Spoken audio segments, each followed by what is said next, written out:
2026-ին շուրջ 230 դպրոց ներառյալ սահմանամերձ շրջաններինը այլևս չի գործի։ Փոքրաթիվ աշակերտներ ունեցող դպրոցները կփակվեն ու կմիավորվեն։ Սյունիքի մարզից օրինակ 45, Շիրակից 40 դպրոց է փակվելու։ Փոխարենը կառավարությունը մինչև 2026 թվականը խոստանում էր կառուցել 300 դպրոց եւ 500 մանկապարտեզ, սակայն մինչև այժմ կառուցվել, նորոգվել ու շահագործման է հանձնվել 60 դպրոց։ Արդյունքում ունենք փակված դպրոցներ, կրթական բազում խնդիրներ ու անորոշ ճակատագրեր։ Ճանապարհների խնդիրներ ունենք, որտեղ ձմռանը ճանապարհները երկար ժամանակ փակվում են։ Երբեմն լինում է, չէ՞, որ երեխան օրինակ առավոտյան վատ է զգում, կարող է 1 ժամ բաց թողել, հետո գնալ իր դասին։ Այս դեպքում նման հնարավորություն չի լինելու։ Դպրոցների փակումից հետո երեխաները ձմռանայց ցրտին ստիպված են լինելու ոտքով մի քանի կիլոմետր կտրել անցնել հարևան գյուղի դպրոց հասնելու համար։ Եղանակային պայմանների պատճառով ըստ փորձագետի լուրջ խնդիրներ են առաջանալու, այդ թվում Գեղարքունիքի եւ Շիրակի մարզերում։ Տեղափոխության խնդիրը հատկապես կսրվի 1-ից 4-րդ դասարանցիների պարագայում։ Այստեղ եւս որոշակի խոստումներ էր տվել կառավարությունը, այն է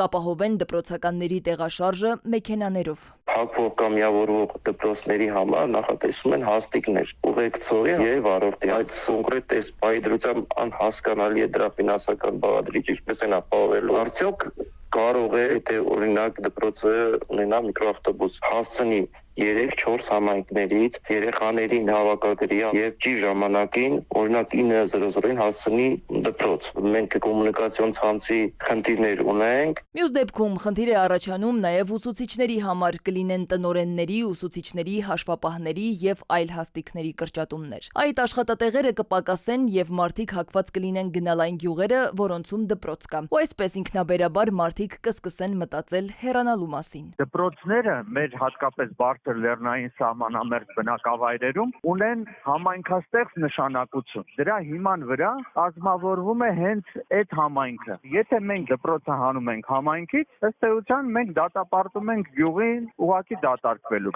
Կամաց տեղափոխվում են քաղաքներ, հիմնականում մայրաքաղաք։ Ցավոք սրտի շատերն էլ մայրաքաղաքից ուղղակի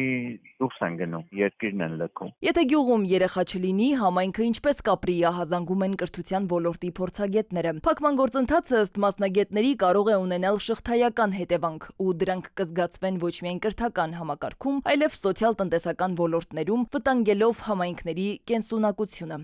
Սվետլանա Ավդիշյան, ժամը լրատվական։